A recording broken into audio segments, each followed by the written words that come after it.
Magandang umaga po sa inyong lahat. Ako po si Christopher Boyet de la Cruz at kasalukuyan po ngayon nakaupo bilang kapitang ng Barangay ng Tumana, isang punong barangay ng Barangay Tumana.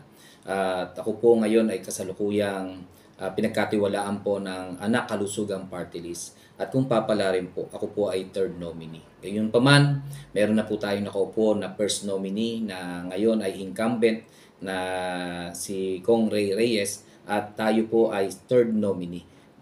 Kami po ng buong team ng Anak Kalusugan ay naghahangad na pangalagaan ng ating kinabukasan, ang pangalagaan ng ating pong kalusugan. Kaya kung maaari po, kung wala pa po kayong party list na napipili, number 25 po, kung mahal ninyo ang inyong kalusugan, mahal ninyo ang inyong pamilya, pangalagaan ng ating kalusugan, Anak Kalusugang Party List ang ating pong iboto. Number 25, Anak Kalusugang Party List. Salamat po.